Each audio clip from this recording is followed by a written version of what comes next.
नमस्कार दोस्तों, मैं मंगल यादव आप सभी का स्वागत करता हूं आपके अपने YouTube channel Everest coaching Akbarpur में। दोस्तों, आप लोग कैसे होंगे? उम्मीद है अच्छे होंगे, स्वस्थ होंगे और पढ़ाई में लगे होंगे। जैसे कि हमने कहा था कि आपकी तैयारी में हम हर संभव मदद करेंगे, आपके लिए ऑनलाइन और ऑफलाइन दोनों सुविधाएँ देंगे। ऑफलाइन तो कक्षाएँ यहाँ चल रही हैं, लेकिन ऑनलाइन भी आप तैयारी कर सकें, रजाई में बैठे बैठे पढ़ाई कर सकें, इसके लिए यह वीडियो बनाया जा रहा है आपके लिए। दोस्तों, जैसे कि वर्णमाला से बहुत ही इंपॉर्टेंट क्वेश्चन आते हैं, हर एग्जामों में पूछे जाते हैं। वर्णमाला को जैसे कहते हैं वर्णमाला क्या पढ़ा जाए, बचपन से पढ़ते आए हैं, लेकिन जब उसको वैज्ञानिक तरीके से अध्ययन करते हैं तब लगता है कि वाह, हमारे वर्णमाला में इतनी सारी चीज़ें हैं, इतने सारे क्वेश्चन पूछे जाते हैं। आपसे पूछ लिया जाएगा कि स्वरों की संख्या कितनी है, तो आप बताएंगे 11। व्यंजन कितने हैं? 33 हैं। कुल व्यंजनों की संख्या कितनी है? कुल वर्णों की संख्या कितनी है? 52 है। तो ऐसे आप तमाम क्वेश्चन आपसे पूछे जाएंगे। अंतस्थ व्यंजन कितने हैं? ऊष्म व्यंजन कितने हैं? संयुक्त व्यंजन कितने हैं? स्पर्श संघर्षी कौन है? लुंठित वर्ण कौन है? प्रकंपित वर्ण कौन है? द्विगुण व्यंजन कौन है? अयोगवाह क्या है? ऐसे बहुत से क्वेश्चन हैं जो आपसे पूछे जाएंगे। और इसके बाद तो सबसे ज़बरदस्त बात यह हो जाती एक एक वर्णों का उच्चारण स्थान, क्योंकि आप जानते हैं कि हमारी वर्णमाला में 3-3 सा है। आप 3-3 सा पढ़ेंगे। लोग कहते हैं कि 3-3 सा की आवश्यकता क्या है, लेकिन आप वीडियो देखने के बाद जान पाएंगे कि तीनों सा की आवश्यकता क्यों है और क्यों इम्पोर्टेंट है, क्यों भी आज भी उनकी उपयोगिता बनी हुई है। तो इसलिए आज जो हम टॉपिक लेके आए हैं, वर्णमाला में आपको बहुत कुछ बताया गया था। स्वरों के बारे में ज़्यादातर बता दिया गया है। स्वरों की संख्या अगर जानना चाहें तो स्वरों की संख्या कुल 11 है।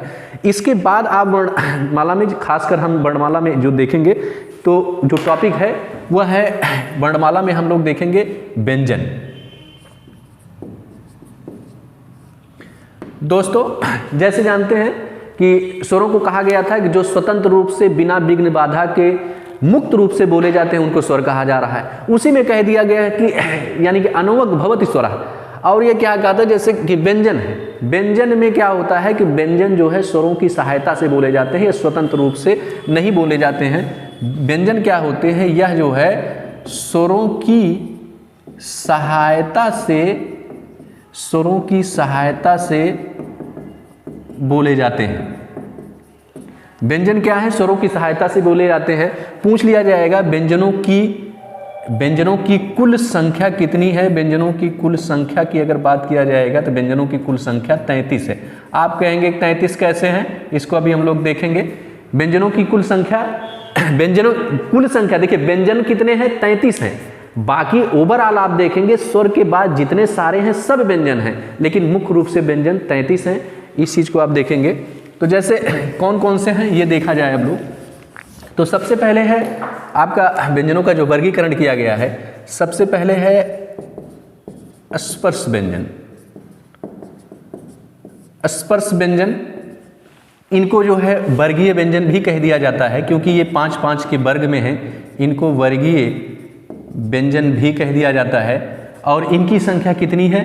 वर्गीय व्यंजनों की संख्या 25 है। अब हम लोग देखते हैं, जैसे आप व्यंजन में जब पढ़ेंगे तो आप शुरुआत में जब का से करते हैं तो उसको कहा जाता है का वर्ग। और का वर्ग में क्या है कि आप जानेंगे का वर्ग के अंदर का, खा, गा, घा, ना। देखो, इसमें हलंत इसलिए नहीं लगा रहे हैं क्योंकि हमने बताया स्वरों की सहायता से बोल रहे हैं, और हर व्यंजन में क्या है कि स्वर आ छिपा हुआ है। उसी तरह से दूसरा हो जाएगा आपका चा वर्ग। तो चा वर्ग के जो वर्ण होंगे उसमें आप जानेंगे चा, छा, जा, झा, इया। फिर टा वर्ग हो जाएगा। टा वर्ग के अंतर्गत टा, ठा, डा, ढा और ड़ा।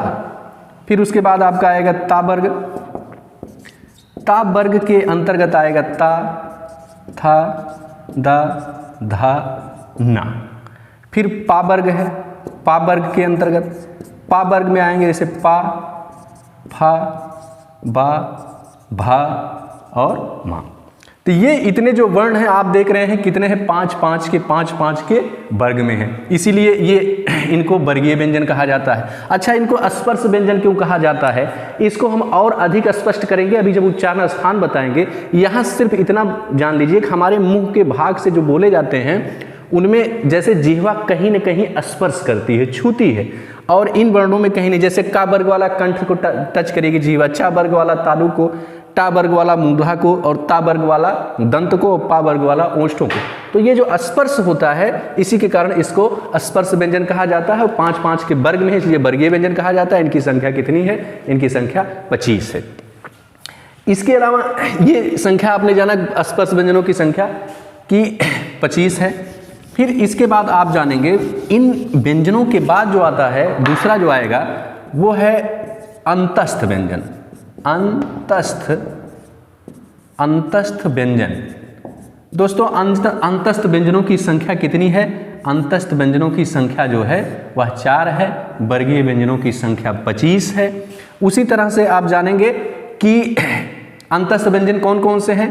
तो इसमें या है, रा है, ला है, वा है। ये 4 वर्ण क्या हैं? अंतस्थ व्यंजन हैं। ठीक है। और इनको अंतस्थ व्यंजन क्यों कहा जाता है? जैसे ऊपर वाले को बताया गया आपको जो स्पर्श व्यंजन है, स्पर्श व्यंजन को कहा गया कि ये वर्ण क्या होते हैं कि बोलते समय जिह्वा के किसी न किसी स्पर्श से बोले जाते हैं। तो जो ये अंतस्थ वर्ण होते हैं ये अंतस्थ वर्ण भी जिह्वा के कहीं न कहीं स्पर्श से बोले जाते हैं, लेकिन जितना स्पष्ट स्पर्श यहाँ होता है उतना स्पष्ट स्पर्श अंतस्थ व्यंजनों में नहीं होता है। जैसे आप चा बोलेंगे, चा चा बोलते समय आपकी जिह्वा ऊपर तालू से टच करेगी। बोल के देखिए चा चा। लेकिन जब या बोलेंगे आप तो जिह्वा आपकी ऊपर की तरफ जाएगी, लेकिन उस वेग से नहीं टच करेगी जिस वेग से चा बोलते समय किया जा रहा है। जैसे चा या बोलेंगे तो या बोलते समय जिह्वा ऊपर जाएगी लेकिन उस हिसाब से नहीं टच करेगी। लेकिन क्योंकि इसका भी उच्चारण स्थान या है और इसका भी है, लेकिन पूर्ण रूप से स्पर्श नहीं हो रहा है, इसलिए इसको अंत में ही अस्थ हो जा रहा है, इसलिए क्या हो जा रहा है? अंतस्थ व्यंजन है। इसके बाद जो जानेंगे कि ऊष्म व्यंजन। ऊष्म व्यंजन, ऊष्म व्यंजन किसको कहा जाता है? ऊष्म व्यंजनों की संख्या भी जो है वह 4 है। कौन कौन से हैं पहले ये देख लेते हैं। इसमें आपका तालव्य सा, मूर्धन्य सा, दंती सा और हा, ये जो हैं आपके क्या हैं? 4 वर्ण जो हैं ये 4 वर्ण ऊष्म वर्ण या ऊष्म व्यंजन कहलाते हैं। क्यों कहलाते हैं? इनको बोलने में एक जैसे ऊष्म यानी गर्म वायु निकलती है। जैसे कहते हैं ऊष्म, एक रगड़ घर्षण होगा और गर्म वायु निकलेगी, सा सा सा हा। तो इस तरह से आप देखेंगे कि ये इसी आधार पे 25 + 4 और मूल रूप से जो है व्यंजनों की संख्या जो है इस तरह से 33 जो है मानी जाती है। ठीक है। तो ये 33 मानी जाती है। कैसे ये जाने। इसके अलावा भी व्यंजन है। जैसे आप जानेंगे कि इनके बाद नंबर कौन सा आता है? या, रा, ला, वा, सा, सा, हा के बाद कौन से व्यंजन आते हैं? तो आप कहेंगे कि संयुक्त व्यंजन आते हैं। कौन आएगा? संयुक्त व्यंजन। संयुक्त व्यंजन। और संयुक्त व्यंजनों की भी संख्या कितनी है? 4 है। संयुक्त व्यंजनों की भी संख्या 4 है। अच्छा, अब ये देखेंगे इनको आखिर संयुक्त व्यंजन क्यों कहा जा रहा है। संयुक्त का मतलब है कि कम से कम 2 या 2 से अधिक लोग, इसमें कम से कम 2 मिल रहे होंगे, 2 वर्ण का योग तो हो ही रहा होगा कम से कम। संयुक्त वर्णों की संख्या जो है वह भी क्या है? 4 है। 4 कौन कौन से हैं? तो इसमें छा, त्रा, ज्ञा और स्रा, ये 4 वर्ण हैं। अब इनको हम देखेंगे। ये तो संयुक्त व्यंजन है। संयुक्त व्यंजनों की संख्या 4 है और 4 में कौन है? छा, त्र, ज्ञा, स्रा है। इसके अलावा यह जानेंगे कि इनको संयुक्त क्यों कहा जा रहा है। जैसे आप जानेंगे, बहुत इंपॉर्टेंट है छा वाला क्वेश्चन। ये छा किन वर्णों के योग से बना है, बहुत एग्जामों में पूछा जाता है। तो छा किन वर्णों के योग से बना है? तो आप जानेंगे कि छा जो है यह का प्लस सा, का और सा के योग से बना हुआ है। ऐसे त्रा को जानेंगे तो ये किससे बना हुआ है?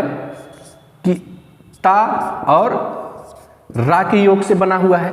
ऐसे ज्ञा को जानेंगे, ये क्या है? कि जा और प्लस या के योग से बना है।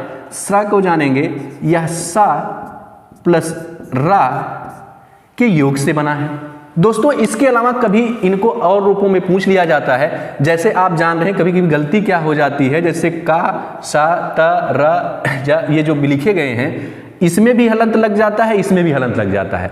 जैसे हम आपको भी एक क्वेश्चन इसके बाद कराएंगे। तो आप जानेंगे कि कभी कभी ऐसे लिख दिया जाता है, जैसे यहाँ का लिखा है, का में हलंत लग गया, और इधर क्या है, सा में भी अगर ये जो मूर्धन्य सा है इसमें भी हलंत लगा दिया, तो आप जानते हैं व्यंजनों के साथ क्या होता है, आ स्वर मिला होता है। तो इस तरह से आप कह देंगे कि छा बना है का सा आ को मिला के। उसी तरह से त्रा को भी जब आप तोड़ देंगे तो ता में इधर रा है ही है, और रा में हलंत लगाने से तुरंत क्या हो जाएगा, आ बाहर हो जाएगा, और आप कह सकते हैं या तो इस रूप में पूछा जा सकता है या तो इस रूप में पूछा जा सकता है।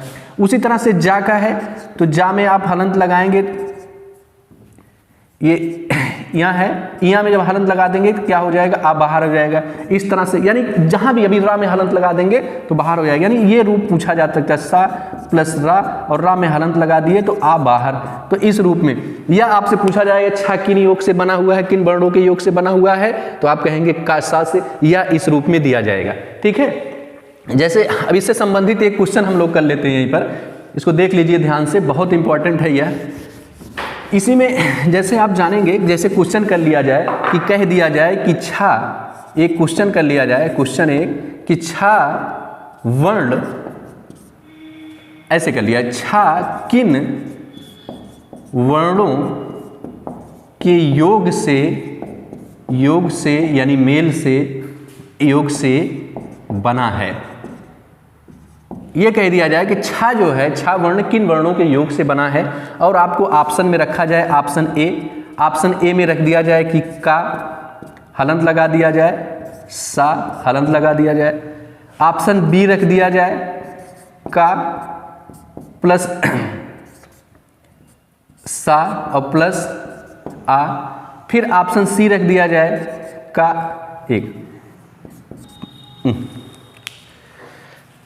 एक सेकेंड, ऐसे लिख दिया जाए, ऑप्शन दे दिया जाए, ये दे दिया जाए, और डी ऑप्शन दे दिया जाए।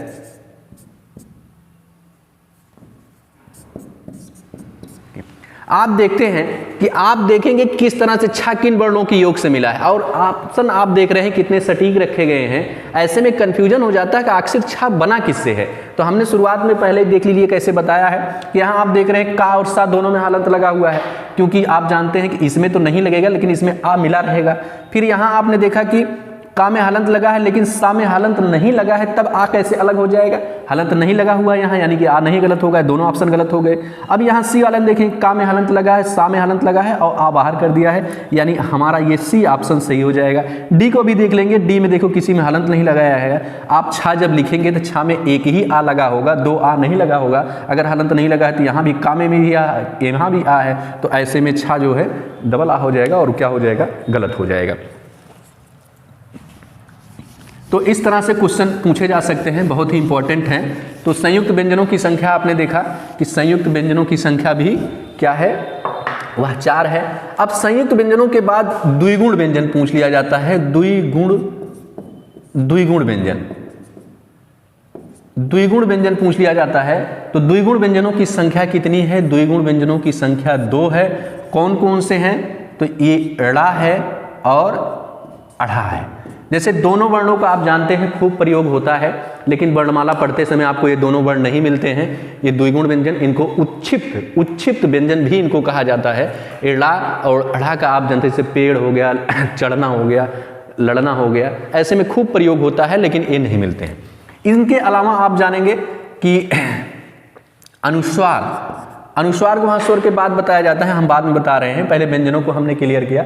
व्यंजनों के बाद अब जानेंगे और जो वर्ण होते हैं, जैसे अनुस्वार वर्ण कितने हैं? तो अनुस्वार वर्णों की संख्या कितनी है? 1 है। अनुस्वार वर्णों की संख्या 1 है। और कौन से है? हालांकि लिखा तो बिंदी के हिसाब से आता है, लेकिन हम लोग स्वर के साथ जोड़ के इस रूप में जानते हैं। इनको क्या कहा जाता है? अनुस्वार कहा जाता है। वैसे विसर्ग की संख्या अगर कह दिया जाए, विसर्ग कितने हैं? तो विसर्ग की संख्या भी क्या है? 1 है। और इनको भी हम ऐसे 2 बिंदुओं के रूप में जानते हैं, लेकिन स्वरों के साथ स्पष्ट करने के लिए हम इस रूप में लिख देते हैं। तो ये हो गए अनुस्वार विसर्ग। अब क्वेश्चन आ जाता है कि आखिर अयोग वाह किसे कहा जाता है? दोस्तों, ऊपर वाला पढ़ चुके हैं, उच्छिप वाला, तो इनको आपने जाना कि अनुस्वार विसर्ग 1-1 हैं। और अयोग वाह की बात किया जाए, अयोग वाह वर्ण, ये खूब एग्जाम में पूछे जाते हैं। अयोगवाह वर्णों की संख्या खूब पूछी जाती है कि अयोगवाह वर्णों की संख्या कितनी है, तो अयोगवाह वर्णों की संख्या क्या है, 2 है। बहुत बार एग्जाम में पूछा गया है। 2 कौन कौन से हैं दोस्तों, तो यही अनुस्वार और विसर्ग क्या है, अयोगवाह हैं। अयोगवाह इनको इसलिए कहा जाता है कि जैसे बचपन में तो हम लोग पढ़ते हैं कि जैसे स्वरों के बाद ए के बाद अंक आहा बोल देने की आदत होती है, लेकिन जब बड़े होते हैं और वर्णमाला को ढंग से जानते हैं तो हम जानते हैं इनका योग न स्वतंत्र रूप से स्वर के साथ है न व्यंजन के साथ है, लेकिन उपयोग क्या है, ये दोनों के साथ होते हैं, यानी कि साथ होते हुए भी साथ नहीं है, इसलिए इनको क्या कहा जाता है, अयोगवाह कहा जाता है। और इनका उपयोग स्वर और व्यंजन दोनों के साथ किया जाता है। तो अयोगवाह वर्णों की संख्या कौन है, 2 है। और 2 कौन कौन से हैं, ये 2 हैं, यानी अनुस्वार, इन्हीं अनुस्वार विसर्ग को क्या कहा जाता है, अयोगवाह वर्ण कहा जाता है। ये खूब एग्जाम में पूछा जाता है। इसके बाद हम लोग देखेंगे कि अयोगवाह वर्णों के बाद एग्जाम में जो पूछ लिए जाते हैं अलग से जो कुछ वर्ण हैं, जैसे पूछ लिया जाएगा प्रकंपित वर्ण किसे कहा जाता है, पूछ लिया जाएगा प्रकंपित वर्ण कौन है, या पूछ लिया जाएगा लुंठित वर्ण कौन सा है, ये क्वेश्चन आ सकते हैं, या पूछ लिया जाएगा पार्श्विक वर्ण कौन से हैं, ये आपको एग्जाम में पूछे जा सकते हैं। या आपसे पूछा जा सकता है स्पर्श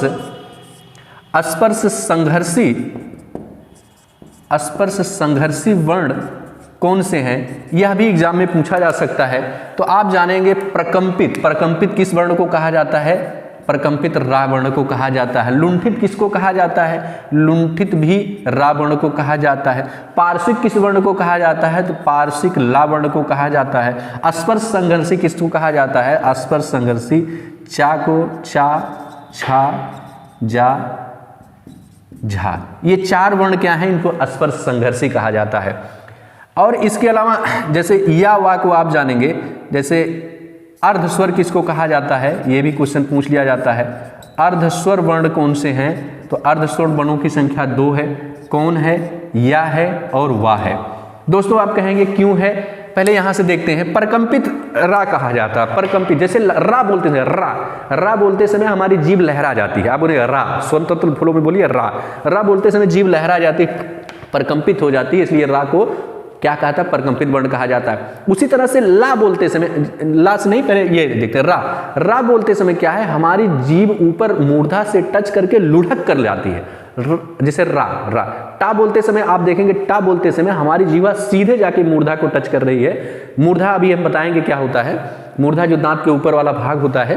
तो ऐसे में ये क्या है, लुढ़क कर मिलती है, इसलिए लुंठित वर्ण कहा जाता है।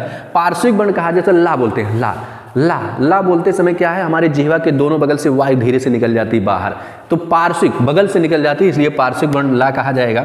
स्पर्श संघर्षी, देखो आपने देखा था स्पर्श व्यंजनों की संख्या कितनी है, 25 है। सभी वर्गीय व्यंजन क्या है, स्पर्शी व्यंजन है। लेकिन इसमें कहा जा रहा है स्पर्श संघर्षी, यानी कि जिन वर्णों के बोलने में बहुत ज्यादा स्पर्श हो रहा है, ज्यादा संघर्ष हो रहा है, वो वर्ण कौन है, जैसे चा छा जा झा, ये हो जाएंगे 4। अर्धस्वरों की वर्ण बात किया जाए, अर्धस्वर कौन कौन से हैं, या वा है। तो आपके वर्णमाला में ये जो है कुछ महत्वपूर्ण वर्ण, और ये एग्जामों में खूब पूछे जाते हैं, इनको ध्यान से देख लीजिएगा कि आपसे कोई क्वेश्चन गलत ना हो, यही उम्मीद की जा रही है। जो भी ना समझ में आए तो आप उसको आप पूछ सकते हैं, अन्य भी जो है, ठीक है। तो अब हम लोग जो है, अगर हाँ एक क्वेश्चन और जान लें, जैसे अगर पूछ लिया जाए अनुनासिक वर्ण कौन से हैं, अनुनासिक वर्ण, तो अनुनासिक वर्णों की संख्या कितनी है, 5 है। अगर ये क्वेश्चन पूछ लिया जाता है अनुनासिक वर्णों की संख्या कितनी है, तो 5 है। 5 कौन कौन होगी, तो आप जानेंगे कि जैसे जब आप पढ़े थे वर्गीय व्यंजनों के, तो वर्गीय व्यंजनों में जो पंचम अक्षर हैं, यानी जो वर्गीय व्यंजन के पंचम अक्षर हैं, वर्गीय व्यंजन के जो पंचम अक्षर हैं, उन्हीं को क्या कहा जाता है, उन्हीं को अनुनासिक वर्ण कहा जाता है। नासिक भी कह दिया जाता है, यानी पंचम का वर्ड के पंच में आपने देखा था लास्ट में क्या था, ना था, और उसके बाद क्या था, चा वर्ग में न्या था, टा वर्ग में लास्ट में क्या था, ड़ा था, और ता वर्ग में लास्ट में क्या था, ना था, और पा वर्ग के लास्ट में क्या था, मा था।